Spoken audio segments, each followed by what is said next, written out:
aspect that you asked me, yes, no, we're not getting enough crude, still. So that's why we buy from Ghana, we buy from, some few African countries.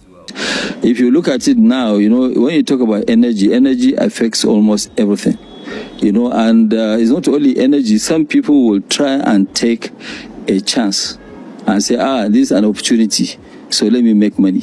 South Africa and other African countries who were dependent for fuel from foreign countries are now suffering because of the global crisis that's happening. They are now falling back to the Dangote Refinery in Nigeria. Welcome to the Finance Podcast and it's Finance with Abbas. On today's episode, we'll be talking about the African countries that have been affected by this global crisis and how they intend to help themselves in this crisis. Before I continue, do well to like, do well to share, do well to subscribe to our YouTube channel, Solid Finance Podcast. For more finance contents from us, do well to watch this video to the end as you may learn a thing or two from this channel. Let's dive right in. Thank you for joining us here on Eye on Africa. We'll be starting this bulletin with our top story. The Dangote mega refinery east of the Nigerian city of Lagos says it began exporting fuel to other African countries after oil prices worldwide surged due to the US-Israel war in Iran. Dangote Refinery announced Sunday it had sold a total of 456,000 tons of oil to 5 countries: Cameroon, Togo, Tanzania, Ghana, and the Ivory Coast. If you watch that news, you'll see that all African countries are trying to come together to get fuel from the Nigerian Dangote Refinery. Dangote Refinery is now expected to provide fuel for African countries because of the war. Imagine a continent whose power doesn't come from across the ocean, but from across the borders. For decades, South Africa looked at the Middle East to keep its power running 24/7. But in 2026, the game has changed.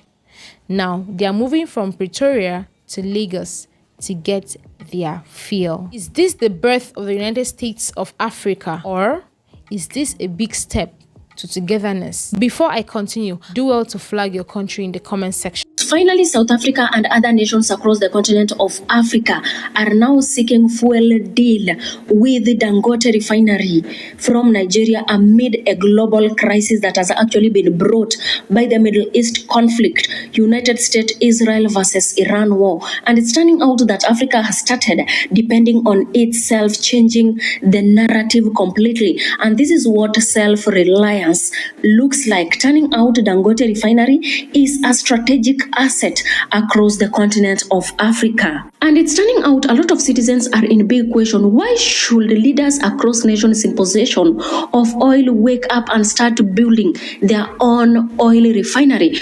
Bashiru Amidu says he should increase price and let them sign a 50 years contract. Peter Mburu says it's going to be super expensive if we had pipeline from North Africa to South Africa.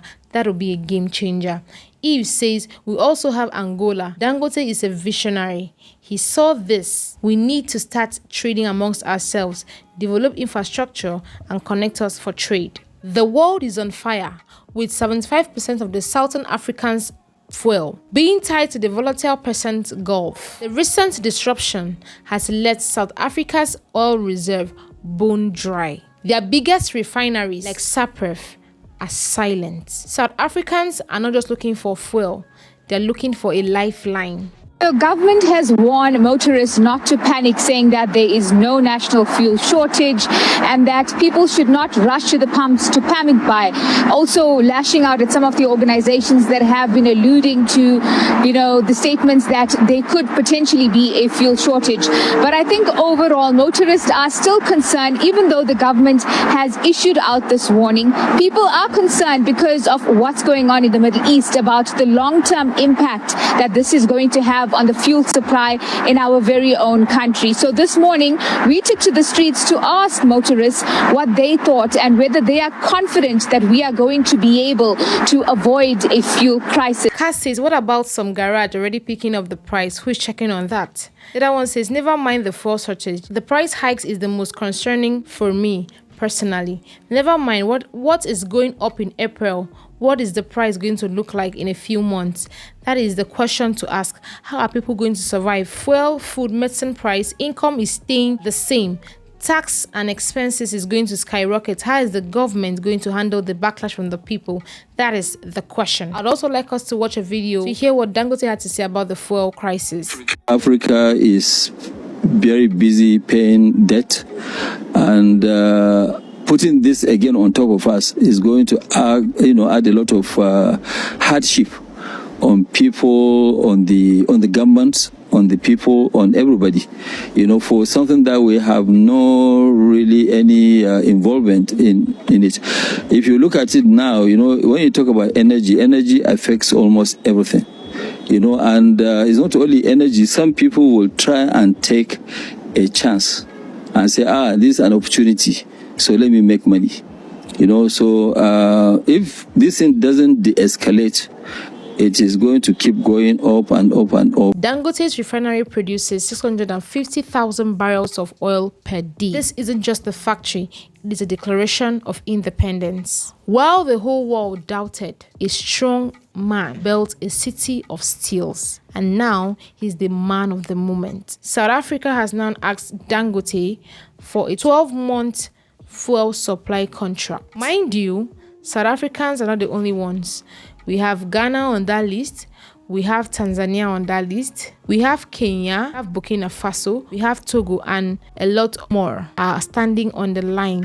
With everything going on around the world, Africans are beginning to work together. Look, it says Nigerian billionaire Aliko Dangote's refinery is being flooded with orders as African governments scramble to secure fuel supplies. South Africa is said to be negotiating for a 12-month supply contract. And you can see that this is very current. It is true, Dangote's refinery is experiencing a surge in demand and in negotiations with African nations, including South Africa.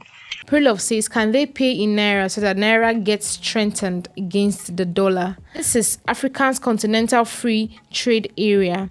That is, all Africans can now trade among themselves. No more going across the oceans. No more waiting for ships from Houston. We are now patronizing our brothers and sisters. We're now buying from ourselves. Do you think Dangote's refinery is up to the task?